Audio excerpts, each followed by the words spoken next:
لو تناهيتم إلى سر الحياة وصنعتم كائنا حيا نرى لم نزد إلا يقينا بالإله لم نزد إلا يقينا بالإله. تو آپ صلی اللہ علیہ وسلم نے فرمایا جس نے آخرت کو اصل بنا لیا نا تو یہ چیزیں خود بخود کیا ہو جاتی ہیں؟ لمٹ. اور اس کی خوشخبری کیا دی نبی نے؟ فرمایا اس کو 3 انعام دنیا میں ملیں گے. جعل اللہ غناہ فی قلبی. کیا خوبصورت انعام ہے اور الفاظ ہیں. اللہ اس کے دل میں غنا پیدا کر دے گا, لاپرواہی, بے پرواہی, لوگوں کا محتاج. وہ لوگوں سے یہ امیدیں نہیں لگائے گا کہ میری عزت کرو, مجھے پیسے دو, مجھے کھانا دو, ٹھیک ہے نا, مجھے میرے ساتھ تعاون کرو, میرے ساتھ یہ. کیونکہ وہ جب آخرت اصل ہے تو یہ چیزیں خود بخود لمٹ ہو گئی نا. تو لمٹ میں چیزیں تو اللہ کی طرف سے ملی جاتی ہیں. تو پہلی عزت اس کو ملے گی غنا, محتاج نہیں. غنا سے انسان کی عزت میں اور اضافہ ہوتا ہے. آپ جب مانگتے رہتے ہو نا یار 5 روپے مل جائیں گے یار, یہ تو عزت ختم ہوتی ہے نا.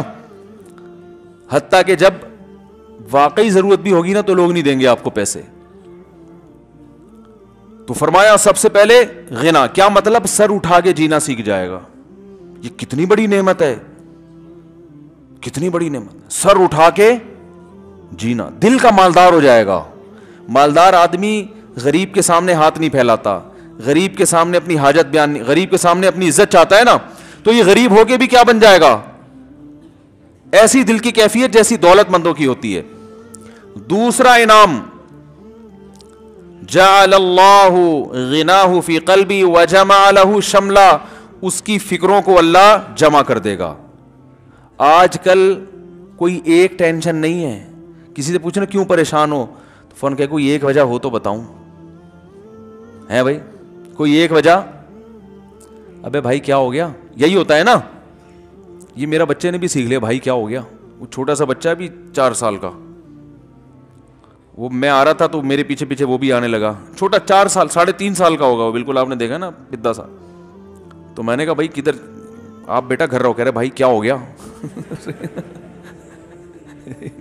مجھے اتنی ہنسی ہے, میں نے کہا اتنا سوچ, وہ بھائی ایسی باتیں کر رہا ہوتا ہے, وہ بھائی کیا ہو گیا. تو جمع لہ شملا, اللہ اس کی بہت ساری فکروں کو سمیٹ دیں گے. سمٹی ہوئی چیز اچھی ہوتی ہے. دیکھو کچرا بھی اگر ہو نا گھر میں پھیلا ہوا ہو تو برا لگتا ہے. سمٹ کے ایک ڈسٹ بن میں آ گیا سکون مل جاتا ہے کہ نہیں مل جاتا؟ حالانکہ کچرا ہے. کچرا ہونے کے باوجود وہ برا نہیں لگ رہا ہوتا. بھائی جھاڑو لگا کے سمیٹ کے ایک جگہ پہ جمع کر دیا اس کو, تو بہت زیادہ کچرا بھی برا نہیں لگتا, اور پھیلی ہوئی تھوڑی سی چیز بھی بری لگتی ہے. کمرے میں تھوڑا تھوڑا کچرا, کچھ ادھر برا لگ رہا ہے, سمیٹ دیا اور مزید کچرا بھی لا کے ڈال دو گے نا ڈسٹ بن میں سمٹا ہوا, وہ اتنا برا نہیں لگ رہا ہوتا. تو اللہ نے فرمایا ان کی فکریں سمیٹ دوں گا میں. صحیح ہے نا, گٹھری بنا کے رکھ دوں گا, بس یہی ہے, اور کوئی فکر نہیں ہے تمہاری. اور تیسری جو ہٹو بچوں, فرمایا اتتہ الدنیا وہی راغمہ, دنیا بھی اس کے پاس دوڑتی ہوئی آئے گی ناک رگڑتے ہوئے. سمجھ رہے ہیں؟ ہر چیز لمٹ تھی نا, حدود تھی, تو ملے گی لامحدود. سمجھ رہے ہیں؟ اس نے عزت حاصل کرنے کے لیے غیر اخلاقی طریقے اختیار نہیں کیے. تو جنہوں نے غیر اخلاقی طریقے اختیار کیے ان کو اتنی نہیں ملے گی, اس کو ان سے زیادہ مل جائے گی, جبکہ یہ عزت کا بھوکا بھی نہیں ہوگا. تو ناک رگڑنے کا مطلب یہی ہے کہ یہ عزت کے سامنے ذلیل نہیں ہوگا, عزت اس کے سامنے ذلیل ہوگی. ہائے ہائے کیسے دل میں اتاریں بات. پیسے والا آدمی جو ہوس ہوتی ہے وہ پیسے کے پیچھے بھاگتا ہے, پیسے کا بھوکا ہے, پیسے کے سامنے ذلیل ہوتا ہے. لوگ جھوٹ بولتے ہیں نا پیسہ کمانے کے لیے, لوگ کہتے ہیں نا گدھے کو بھی باپ بنانا پڑتا ہے. پیسے کمانے کے لیے گدھے کو بھی باپ بنا لیتے ہیں.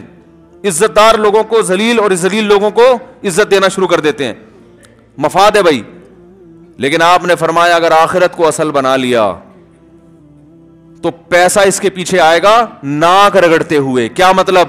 پیسہ اس کے سامنے ذلیل ہوگا, یہ دولت کے سامنے ذلیل نہیں ہوگا. حضرت حاجی عبد الوہاب صاحب رحمہ اللہ تعالیٰ کے واقعہ سناتا ہوں نا.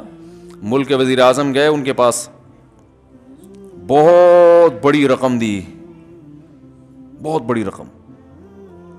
تو حضرت نے ٹھکرا دی, بولا سہ روزہ چاہیے. کیا چاہیے؟ 3 دن. اس نے کہا کہ حضرت اتنی بڑی رقم دینے والا آپ کو کوئی نہیں ملے گا, سمجھ رہے ہیں, قبول کر لیں. یہ زندگی, یہ موقع زندگی میں کبھی کبھار گویا کہنا یہ چاہتے تھے. تو حضرت فرمایا اتنی بڑی رقم ٹھکرانے والا بھی آپ کو مارکیٹ میں, مارکیٹ تو میں بول رہا ہوں ٹھیک ہے نا, اتنی بڑی رقم ٹھکرانے والا بھی آپ کو مارکیٹ میں نہیں ملے گا. سمجھتے ہو؟ تو جیسا استغنا ہوتا ہے اسی حساب سے پیسہ بھاگتا ہے. ہم پیسے کے پیچھے بھاگ رہے ہیں, ذلیل کر دیا اپنے آپ. دیکھو نا دکانوں پہ بیٹھے ہوتے ہیں کپڑا بیچنے, باجی باجی ادھر آئے نا, بیٹھے نا, او بھائی جا یار, تو نے کپڑا ڈسپلے پہ لگا دیا, جس باجی کو دیکھنا دیکھ لے گی ہے. تو یہاں کوئی پکوڑے کی دکان تھوڑی کھول کے بیٹھا ہوا ہے, وہ آئی اسی لیے کہ کپڑا خریدنا ہے اس نے, لیڈیز کپڑا, تو لیڈیز کپڑے کی دکان کھول کے بیٹھا ہوا ہے. باجی باجی, مولوی صاحب, صوفی صاحب ادھر آئے. وہ تھان پہ تھان دھڑا دھڑ کھولے جا رہا, ایک نفسیاتی اثر ڈالنے کے لیے نا, کہ اگلا بولے.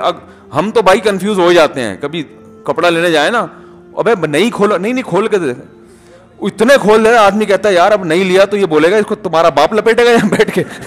معذرت کے ساتھ تھوڑی سی ابیوز لینگویج استعمال کر رہا ہوں, لینا نہیں تھا تو یہ کیا کون لپیٹے گا. یہ نفسیاتی اثر ڈالتے ہیں. اتنے تھان کھلوا دی اور لے ایک بھی نہیں رہے, تو آدمی مروت میں آ کے لے ہی لیتا ہے. یار اب کیا, یہ گھٹیا طریقہ ہے پیسہ کمانے کا بھائی. ٹھیک ہے آپ تھان تو کھولیں کسٹمر کی سہولت کے لیے, اس کو غیر اخلاقی طریقوں سے گھسیٹنے کے لیے یہ پھر پیسے کے پیچھے بھاگ رہے ہو آپ. پھر جو لفاظی ہوتی ہے تاجروں کی آپ دیکھو, یہ آپ کو یہیں سے ملے گا, کہیں اور سے تو ملے گا نہیں. آپ چونکہ آپ تو مفتی صاحب ہیں, اچھا آپ کے لیے تو آپ کے لیے اسپیشل ریٹ ہیں, حالانکہ وہ 100 آدمیوں کے لیے وہی ریٹ ہوتے ہیں. ایک دفعہ میں نے کوئی بائک کے لیے نا کچھ پارٹس خریدنے تھے, تو وہ مجھے ایک اس نے پارٹ فروخت کیا. میں نے کہا کتنے کا؟ کہہ رہے ہیں آپ کے لیے مثلاً 100 روپے کا.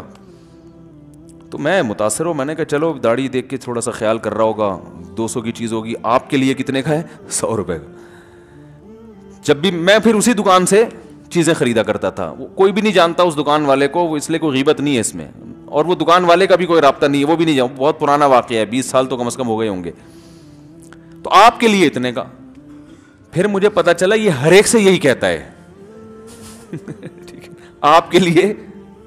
اور دکانداروں کی عادت ہوتی ہے کہ بھی آپ کو میں اتنے میں دے دوں گا, اور وہ سوچ رہے ہوتے ہیں جھوٹ بھی نہیں بول رہے ہم, تو آپ کو اتنے میں ہی دے دوں گا نا, اور کیا مطلب ہے اس کا. وہ خوش فہمی میں مبتلا ہو رہے ہیں کہ میرے لیے. اور انسان پتہ ہے کیا ہے, اپنی تعریف کے معاملے میں بہت جلدی غلط فہمی کا شکار ہو جاتا ہے. یہ انسان کی فطرت ہے.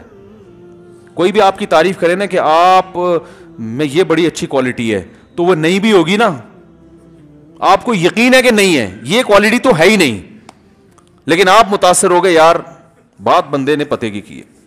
یہ انسانی نیچر ہے, کیونکہ ہر انسان کو اپنے آپ سے بہت محبت ہوتی ہے, تو اپنی تعریف سن کے وہ خوش بھی ہوتا ہے اور وہ متاثر بھی ہو جاتا ہے. تو اس لیے زیادہ اپنی تعریف سن کے نا کبھی بھی دھوکے میں آنے کی کوشش نہ کیا کریں. تو جب وہ کہتا ہے نا آپ کے لیے یہ, تو آپ سمجھتے ہیں کہ میرے اندر کوئی سرخاب کے پر ہیں, عام پبلک سے میں ذرا ہٹ کے ہوں, تو میرے لیے یہ اسپیشل کیا کر رہا ہے, رعایت کر رہا ہے. تو نبی صلی اللہ علیہ وسلم نے فرمایا جس نے آخرت کو اصل مقصد بنا لیا, دل میں غنا بھی پیدا ہوگا, یعنی سر اٹھا کے جیے گا. اور آپ صلی اللہ علیہ وسلم نے فرمایا اللہ اس کی فکروں کو بھی جمع کر دیں گے, ایسی ٹینشن والی زندگی نہیں ہوگی. اور تیسری خوبی, اس کو تیسرا جو انعام ملے گا, فرمایا اتتہ الدنیا وہی راغمہ, دنیا ذلیل ہو کر اس کے پاس آئے گی. یہ دنیا کے سامنے جھکے گا نہیں, دنیا اس کے سامنے جھکے گی. اللہ تعالیٰ سمجھنے کی, عمل کرنے کی توفیق عطا فرمائے. ہوا و حرص والا دل بدل دے, میرا غفلت میں ڈوبا دل بدل دے.